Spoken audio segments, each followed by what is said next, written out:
Miro with wolves. In a quiet village at the edge of the woods lived a curious little boy named Miro. His eyes sparkled with wonder, always searching for something beyond the ordinary.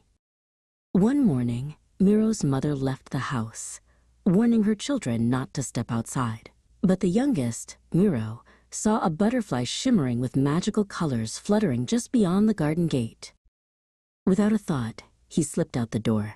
He followed the butterfly toward the forest, his small hand outstretched as if to catch a piece of its magic. The deeper he went, the taller the trees grew, their branches weaving a thick canopy overhead. Soon, the familiar sights and sounds of the village vanished completely.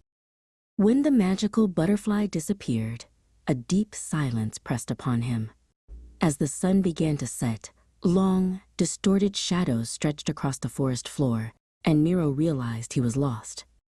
Fear clutched his chest, cold and tight. He sat beneath a great oak tree, shivering in the cool night air and wishing he could see the warm lights of home again.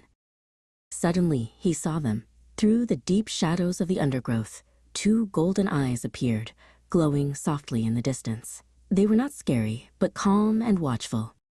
From the shadows emerged a great wolf, her silver fur shimmering in the moonlight. Miro froze in terror, his heart pounding like a drum against his ribs. But instead of harm, the wolf lay down beside him. Gently, she wrapped her warm body around him like a living, breathing blanket against the night's chill. Then, 5 playful cubs tumbled out from the darkness. One of them, bolder than the rest, nudged his hand with its wet nose, sniffing him curiously. The mother wolf nuzzled him gently, and a feeling of peace washed over him. Slowly, Miro realized he was safe. For the first time that night, he closed his eyes and slept. Days turned into weeks, and Miro became one of the pack.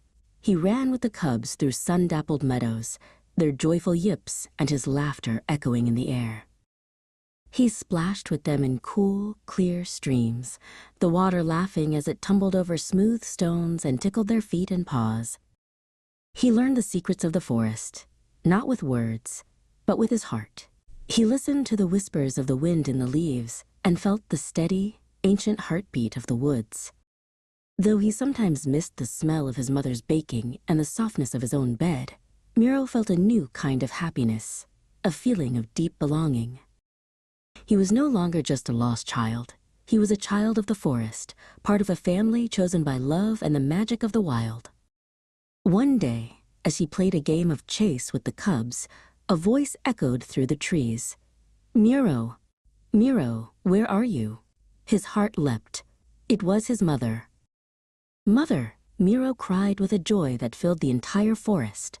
From between the trees she appeared, tears streaming down her face as she ran to him, wrapping him in her arms.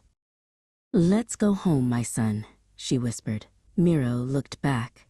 The mother wolf and her cubs watched silently from the edge of the trees, their eyes gentle and full of a love he would never forget.